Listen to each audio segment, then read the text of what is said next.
The great white shark swims alone.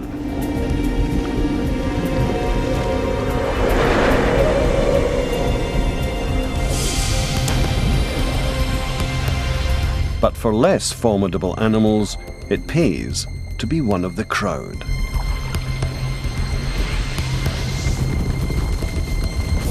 Animals have joined forces many times in their 4 billion-year history of life.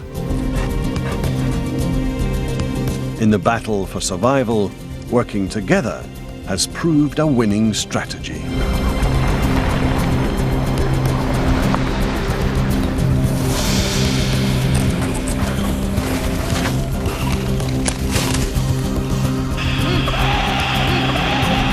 The power of teamwork is one of evolution's greatest triumphs.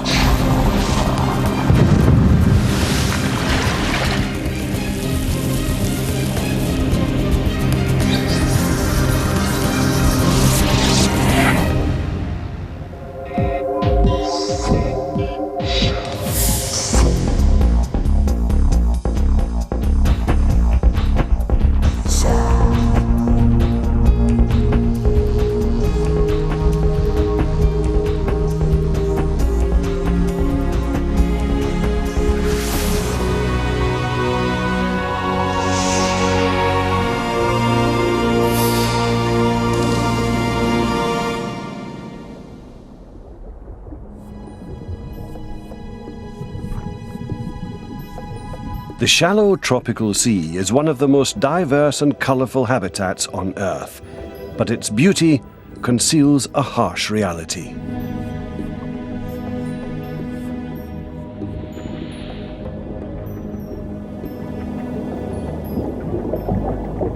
The battle for survival that has raged throughout the history of life continues here today.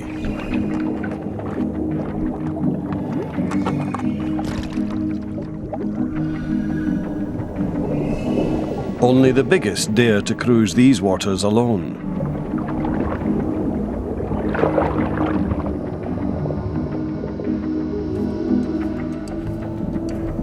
The reef provides shelter for many small fish, but others find safety in numbers.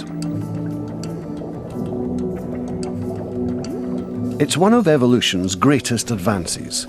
Traveling in company means never having to face predators alone. The shimmering dance of this shoal of fish distracts killers from focusing on one target.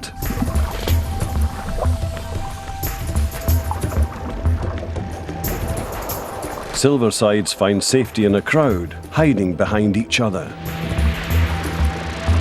Any fish that lag behind the group risk being picked off. The same strategy has evolved in all sorts of creatures.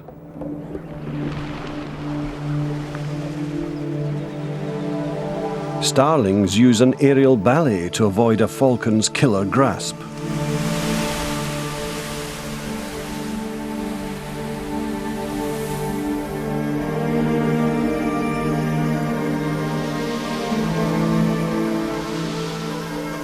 Their synchronized performance is a spectacular and successful defense.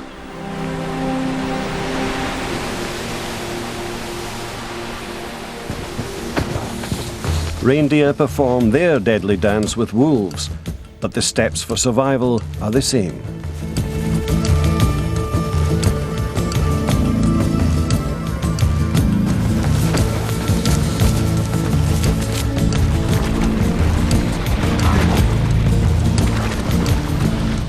Migrating wildebeest are safer in convoy, as a crocodile can only kill one at a time.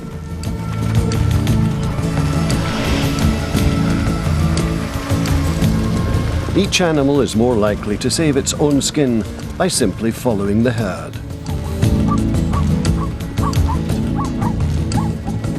But beyond natural self-preservation impulses, true teamwork has evolved. This social revolution is based not just on the instinct to herd, but on cooperation and self-sacrifice. Meerkats live in teams where individuals don't just help themselves, they also help each other. They're hungry when they rise in the morning, but outside the safety of their den, it's a dangerous world. The main threat comes from above.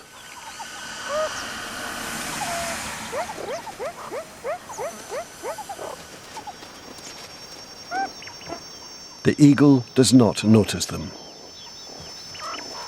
Sensing the coast is clear, the meerkats venture into the open to dig for insects.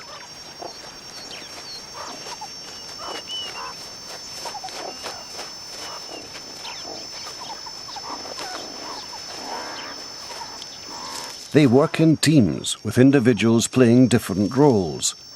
Perched high in a bush, a lookout watches over the foragers.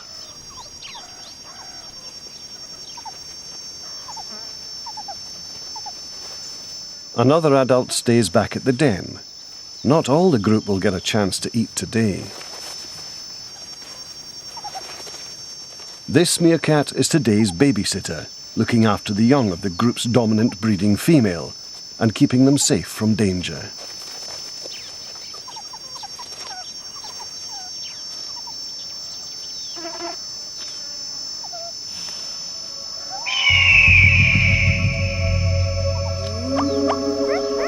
The guard's warning alerts the others.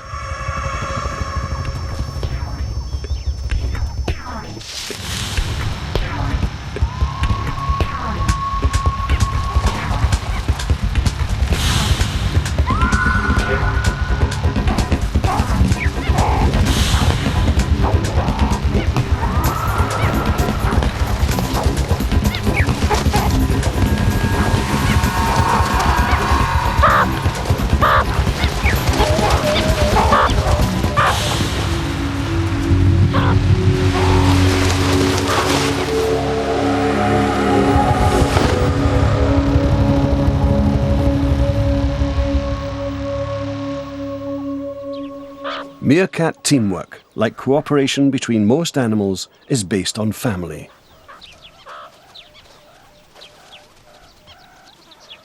In nature, blood is thicker than water, and most of this team are helping younger relatives. Looking after family seems to be the origin of all animal societies.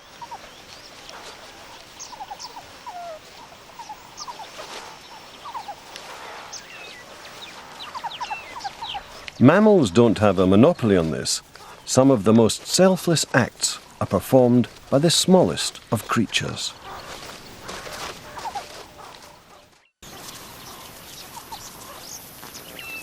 One of the most fearsome sights in Africa is one of the biggest family outings on Earth.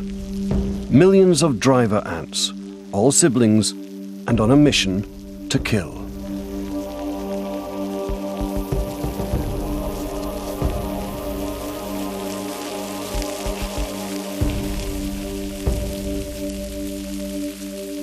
They attack everything in their path.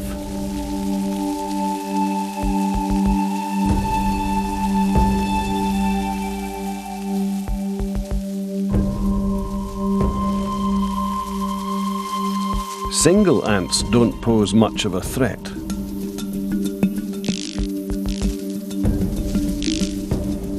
But working as a team, they can overpower prey many times their own size. Unable to escape, the victims are dismembered and carried back to a hungry brood.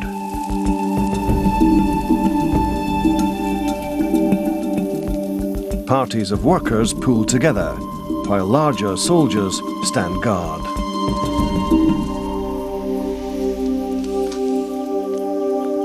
Not all animals are entirely defenseless against the ants.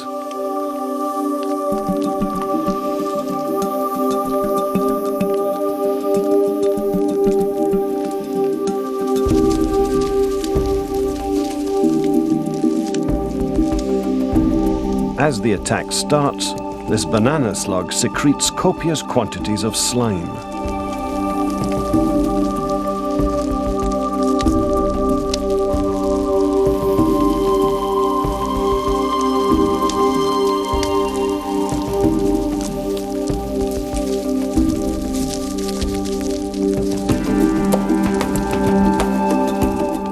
Undeterred, the ants step up the attack, risking death by slime for the good of their family.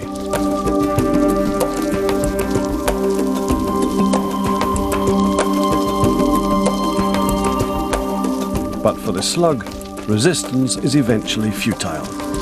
Once it's out of slime, it is sliced into steaks.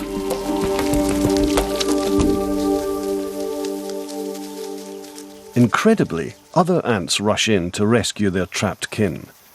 They use crumbs of earth to sponge up the slime.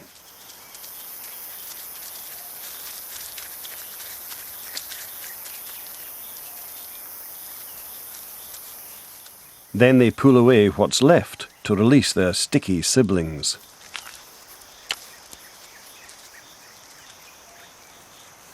Helping the family seems natural, and it's easy to take it for granted. But why should relatives help each other so selflessly? Clues can be found within the supremely coordinated body of any living creature. Bodies are made up of billions of cells, eye cells, brain cells, and muscle cells, all working together.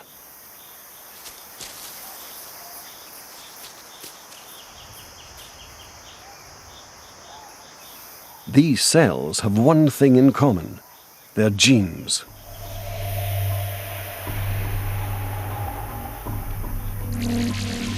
At conception, a single cell splits and an embryo forms.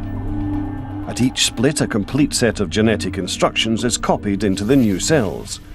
These instructions are the genes.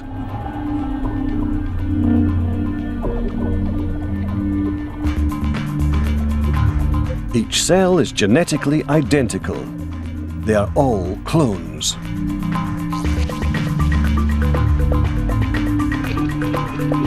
The cell clones soon number in the millions. Depending on their position in the embryo, the cells read different parts of their identical instruction manuals and form different parts of the body: the head, tail, and vital organs.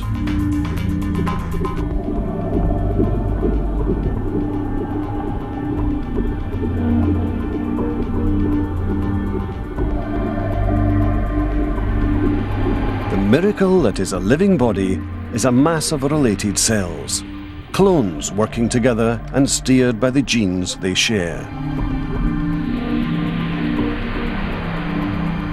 This bonding between perfect relatives can also operate on a much larger scale.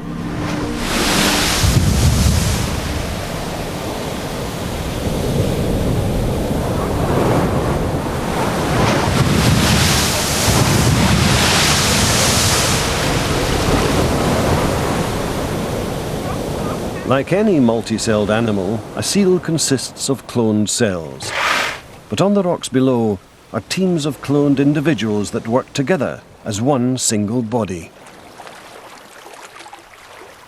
Each of these blobs of jelly is a clone belonging to one of two opposing armies. Between them is a battlefront, frozen by the onset of low tide.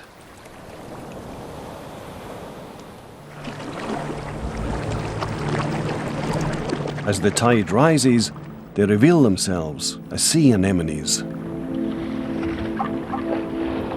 There are two feuding families here, a pink-tipped team and a green team, and they're battling over no man's land. Within each family, the members are genetically identical. They are natural clones.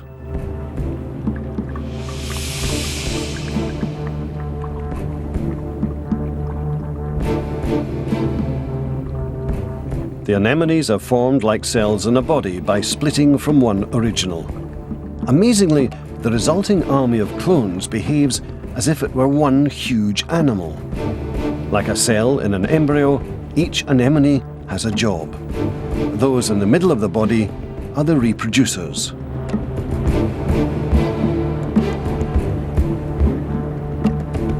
And like a protective outer skin, warrior anemones form a front line. Heavily armed with stinging clubs, the warriors are also an attack force. Driven to reproduce, both clone teams on this rock are trying to expand.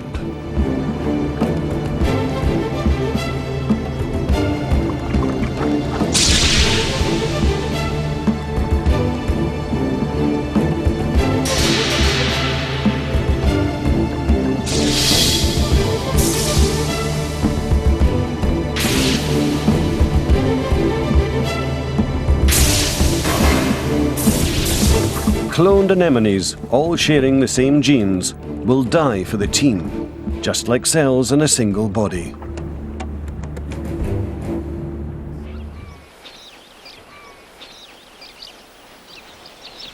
Caring for the new generation is at the core of all animal societies. This family is a tight social group, a female cheetah and her closest relatives, her cubs.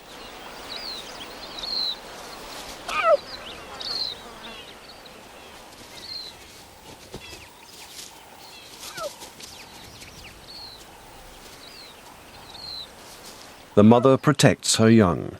Ancient pressures have molded this instinct. Predators such as lions kill young cheetahs.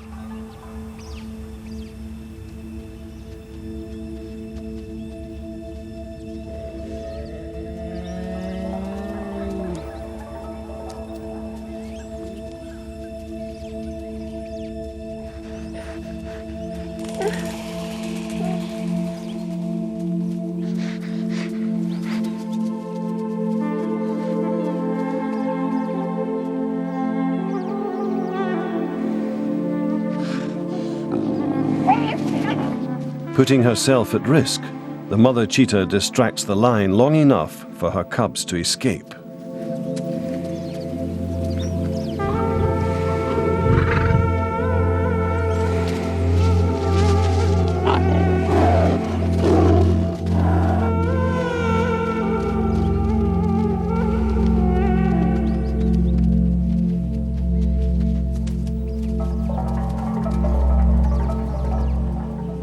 The cheetah's protective urge is as much a product of evolution as her sinuous body, but she must balance caring for cubs with self-preservation.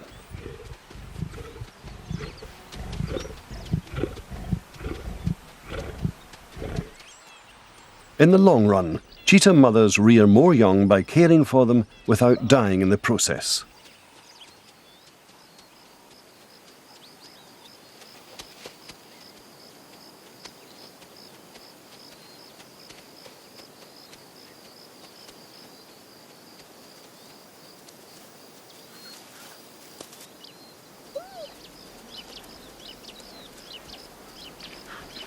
Following her maternal instincts, the cheetah brings her cubs meat.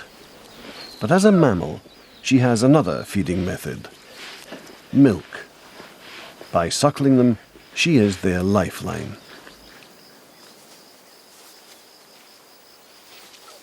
Her maternal care has been honed by natural selection, giving her genes a future. With their mother working hard to feed and protect them, these babies stand a good chance of surviving to breed themselves. But they also carry the genes of another parent. So where is he? This is their father. Because the mother can rear the young alone, he is free to sire more offspring with other females. Evolution has shaped virtually all male mammals to behave this way, since they can pass on genes without caring for babies. But there are exceptions.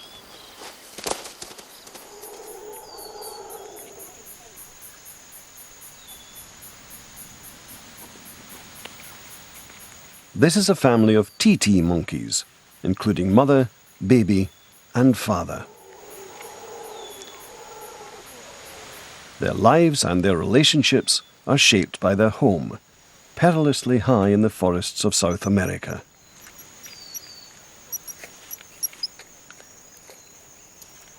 In this society, the father stays with the family, and it's he who cares for the offspring.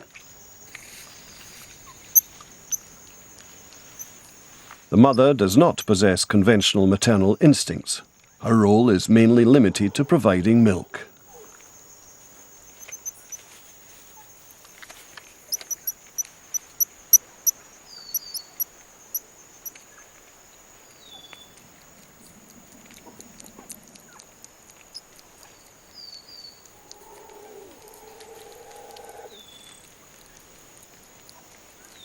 As soon as she's finished suckling, the baby is passed back to the male.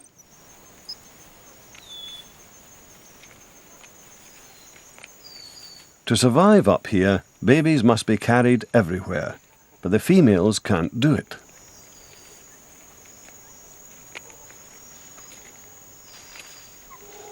Making milk takes up so much of her energy that she has none left to carry babies.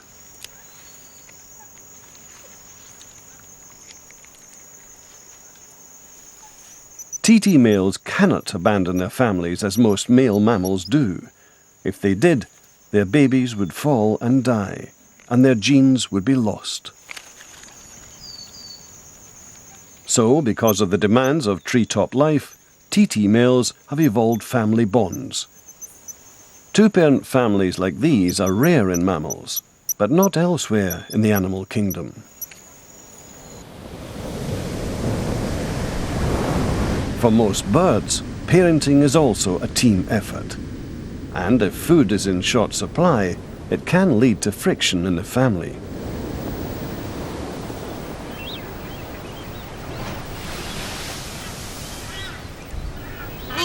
Masked booby pairs display a tender and seemingly affectionate bond.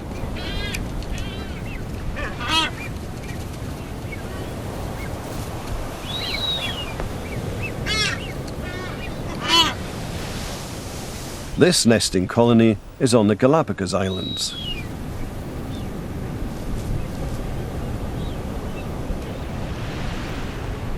Females lay 2 eggs, several days apart. Many fail to hatch, but if both do, there's trouble ahead.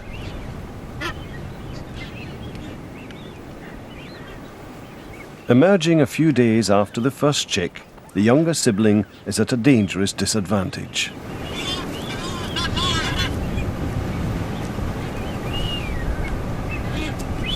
Their parents struggle to catch enough fish for both of them. But even if they do, the problems don't end there. Frigate birds target boobies with a hard-won load of fish inside them.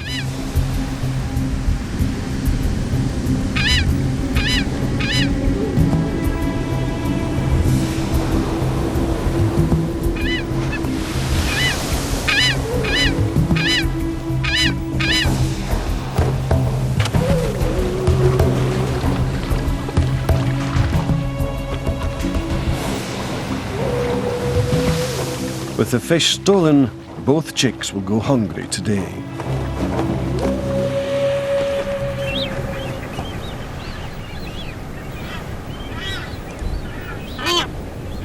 Shortage of food has turned booby family life into a battleground.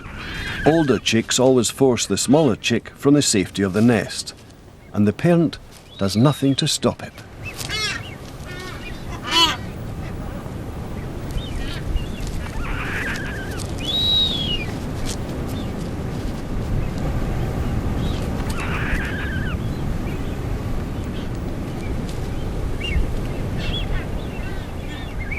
The exposed chick attracts the wrong kind of attention.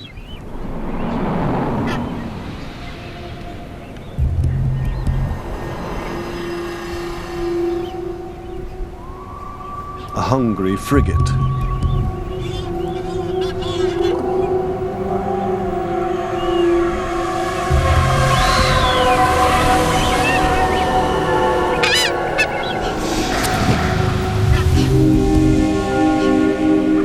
Life in a booby family seems harsh, but with its competitor removed, the older chick has a better chance of survival.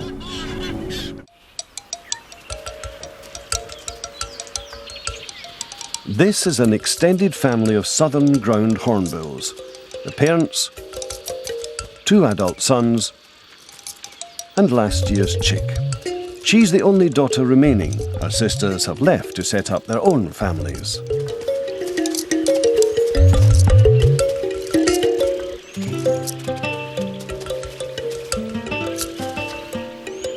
Male offspring don't leave home, but they don't sit around idle either.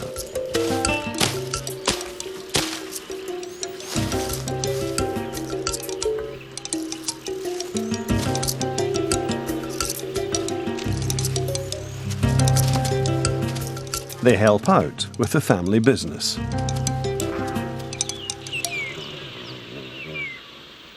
It's safely housed in the middle of this baobab tree.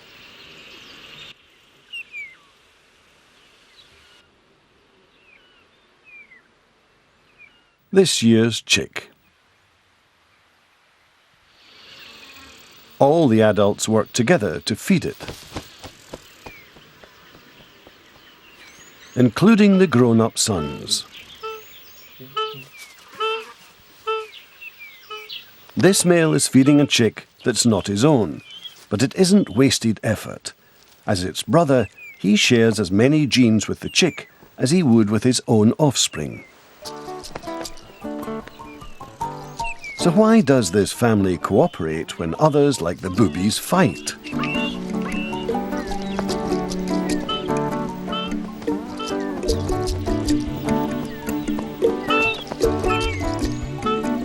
Teamwork helps to keep this huge and seemingly insatiable chick well fed, and a big territory is needed to supply so much food.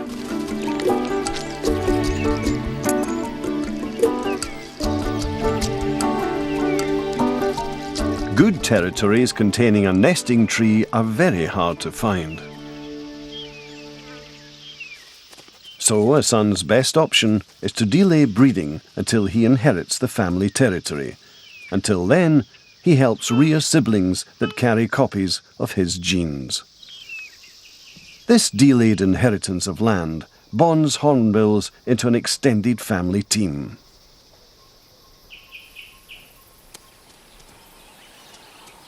In the same African bushland, grazing animals such as impala are constantly threatened by a more complex, extended family, a family of predators.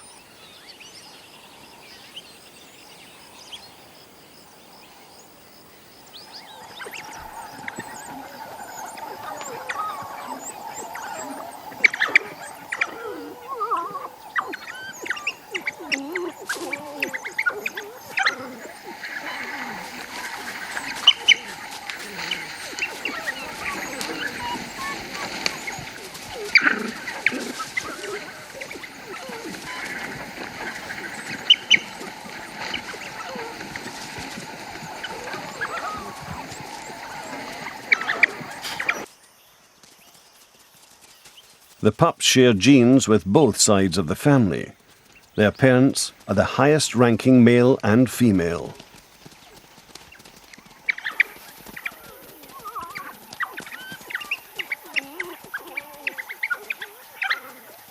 But all the dogs pool together to feed them, and they receive meat from many mouths.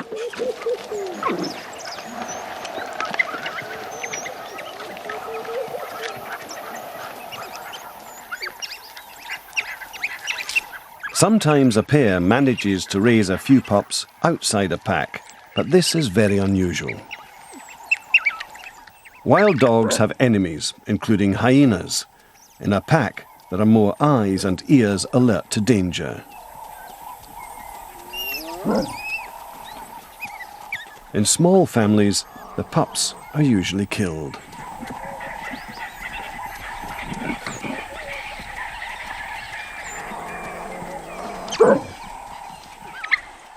These pups are safe, at least for the moment, fed and protected by their complex family team.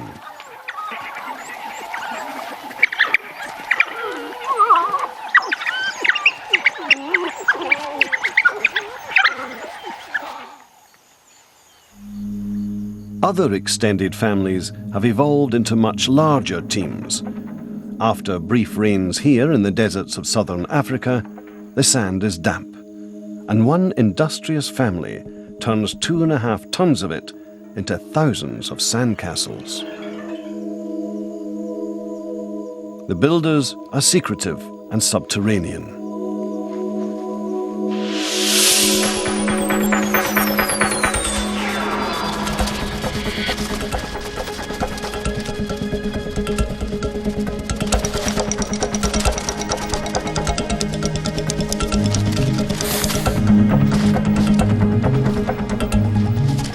This strange rodent is a Damaraland mole rat. Damarands live in a vast network of tunnels in colonies of as many as 40 individuals.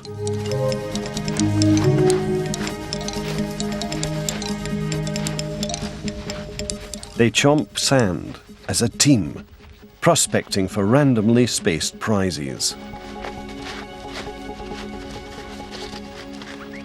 Hundreds of bulbs and tubers packed with nutrients and water are stored away. Only by working together can they keep this chamber stocked and fuel the colony through the barren dry season.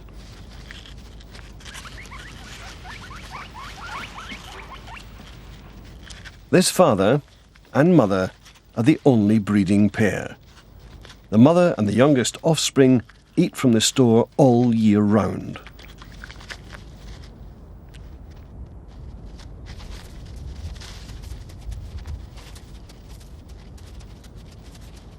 But for the rest of the Damaralands, there's more work to do. The team must make the most of this short window of time before the sand becomes too dry to dig. Juveniles going off duty play fight on the way to the communal sleeping chamber.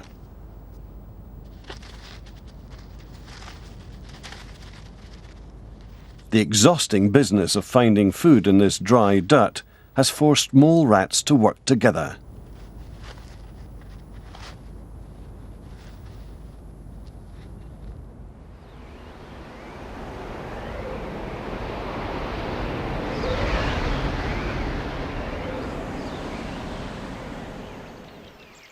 Each of these mounds of dry dirt is the castle of one huge animal.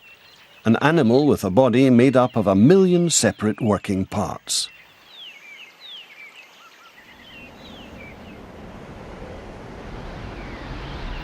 These working parts are brothers and sisters.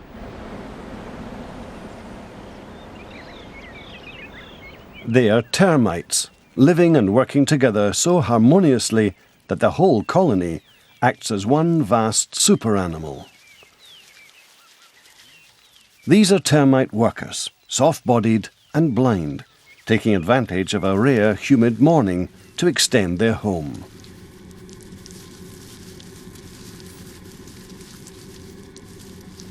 Acting like cells of a superanimal, termites have evolved different tools for different tasks.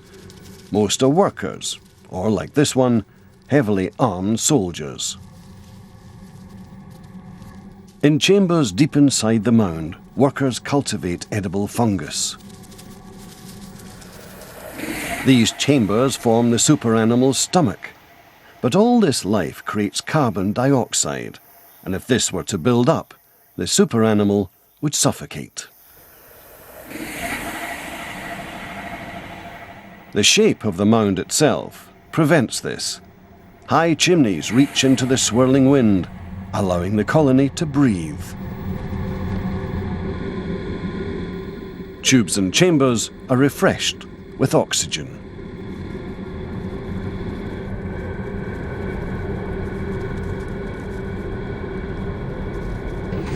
In effect, the superanimal has evolved a gigantic lung.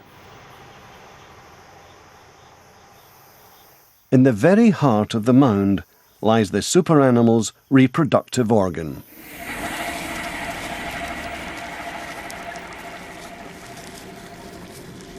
It's a chamber containing the only reproducing female in the colony, the termite queen. All the sterile workers that attend her, both male and female, share her genes, as do the 1 million others in this mound.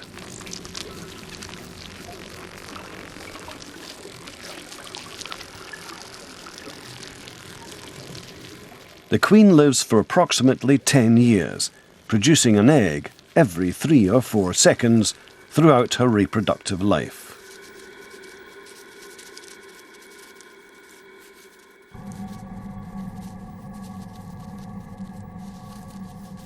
Baby termites are raised together in vast nurseries. These babies are all sterile and will grow up to become workers attending their queen.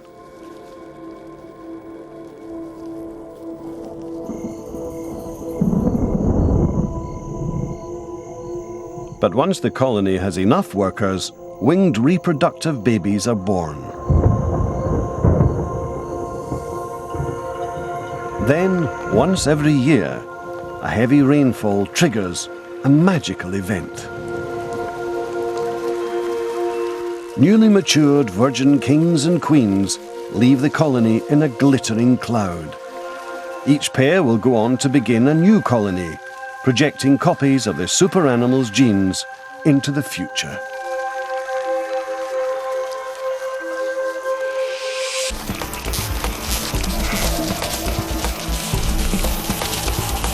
The world is ruled by family teams. One of the most prolific is the ants, which individually outnumber humans 1,000,000 to 1. But for a very select number of species, cooperation can go beyond family ties. These alliances rely on trust.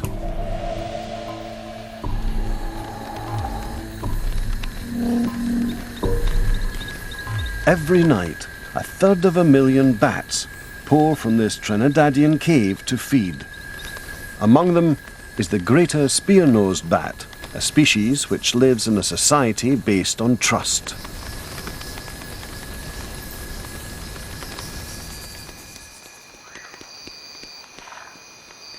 When one bat finds an open nut case, a bat jackpot, she calls loudly to the others to come and share it. But the bats that respond are not close relatives, they're friends, females that banded together when they left their parents.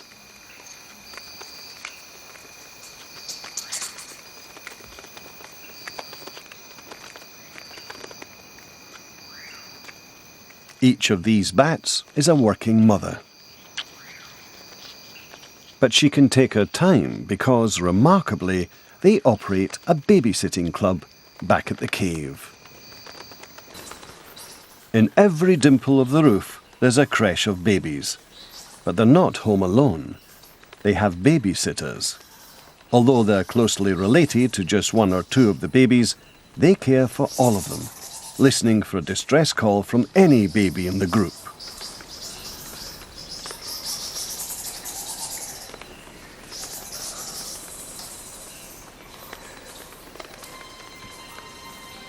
Flying lessons are a risky pastime because predators wait below.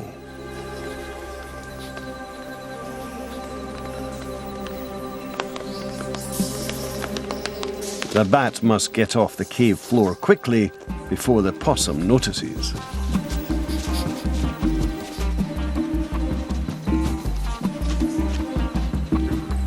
And other dangers also lurk nearby.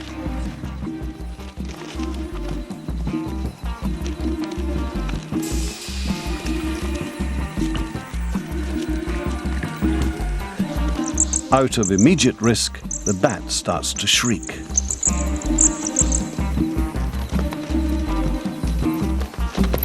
If left here, it will die of cold.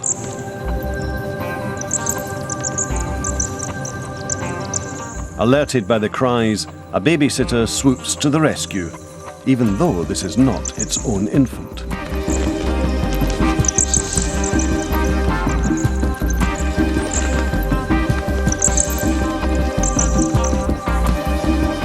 The baby climbs aboard.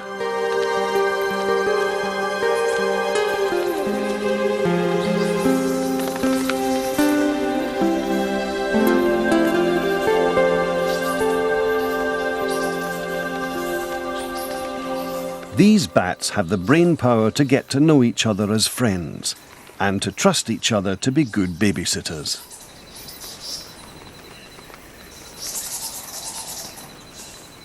This sort of cooperation is extremely rare.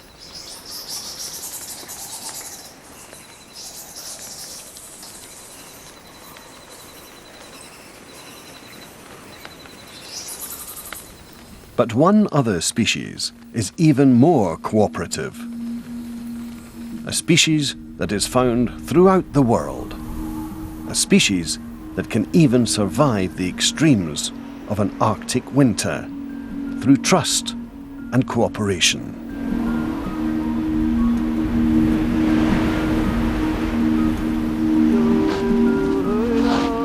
Man.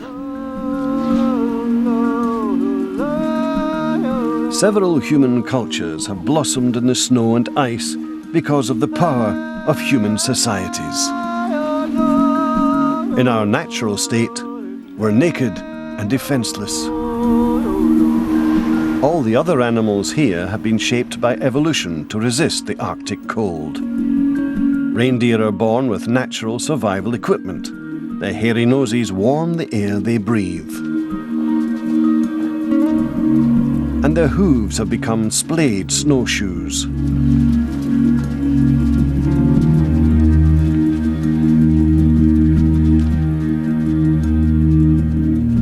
Confronted by an old adversary, they rely on safety in numbers. Warm in their thick coats, family teams of wolves hunt in the Arctic.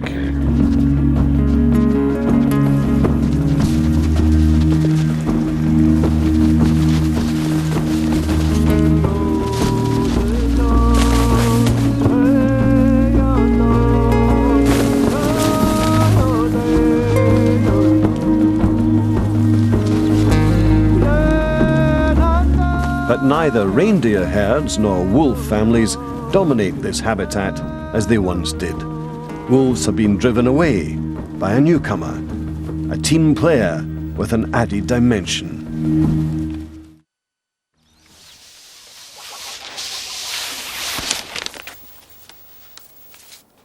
Humans have evolved huge brains, giving us uniquely powerful social skills based on trust and cooperation.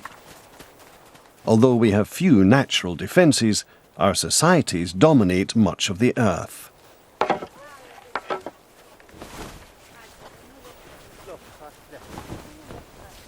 The story of human evolution is not of people battling the elements alone. We are able to share solutions to survival problems with other humans from a much larger society.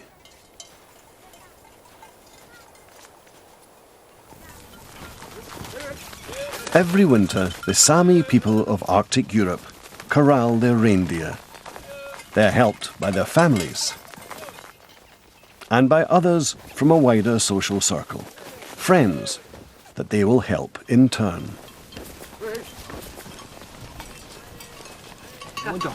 Teaching and sharing knowledge is just part of the intricate exchange that makes us human.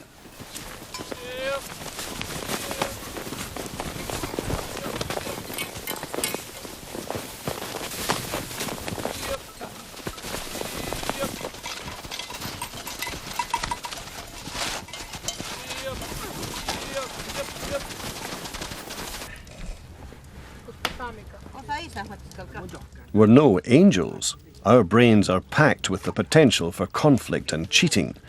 But we have also evolved a uniquely powerful potential for cooperation through trust. Wherever stable human societies have been created, that trusting potential has been nurtured.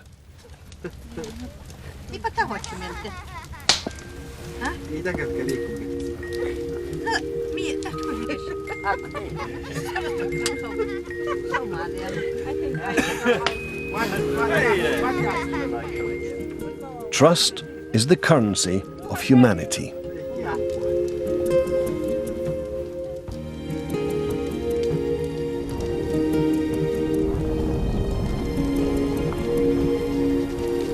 Genes, the blueprints of life, have been carried on a ceaseless journey by countless generations for 4 billion years.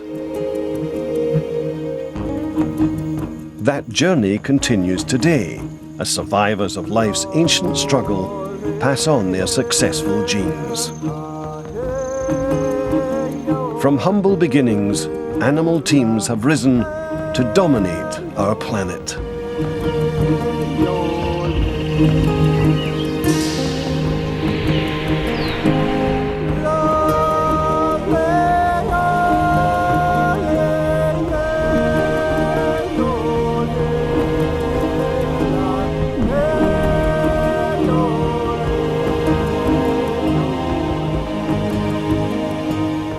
Winning teams now share in the great triumph of life.